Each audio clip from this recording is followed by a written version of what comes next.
Taste the Daily.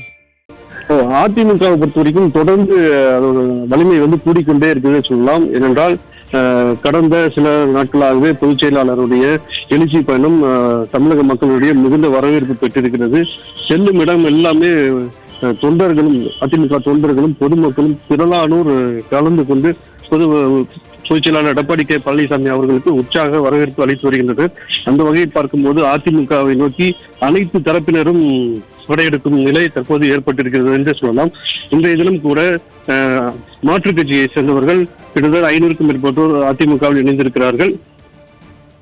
Salem மாவட்டம் ஓமலூர் சட்டமன்ற தொகுதிக்கு உட்பட்ட கோட்டை மாரியம்மன் கோவில் ஊராட்சி, சிக்கம்பட்டி ஊராட்சி, பச்சனம்பட்டி ஊராட்சி, செட்டிப்பட்டி ஊராட்சி மற்றும் தாராபுரம் ஊராட்சி பகுதிகளை சேர்ந்த திமுகவினர், விடுதலை சிறுத்தை கட்சியினர் மற்றும் பாமக கட்சியை சேர்ந்த மாற்றுக் கட்சியினர் 500க்கும் மேற்பட்டோர் இந்த தினம் கழக பொதுச் செயலாளர் எடப்பாடி கே பழனிசாமி அவர்கள் முன்னிலையில் அதிமுகவில் இணைந்திருக்கிறார்கள்.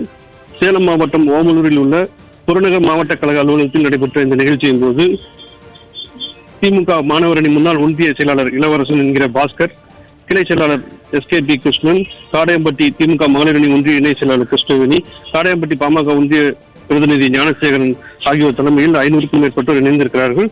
அவர்களுக்கு பொதுச் செயலாளர் எடப்பாடி கே பழனிசாமி அவர்கள் அதிமுக துண்டு அணிவித்து வரவேற்று வாழ்த்து தெரிவித்திருக்கிறார். தொடர்ந்து கழக நிர்வாகிகளுடன் இணைந்து களப்பணி ஆற்றவும் அவர் அறிவித்திருக்கிறார்கள். சுரேஷ்,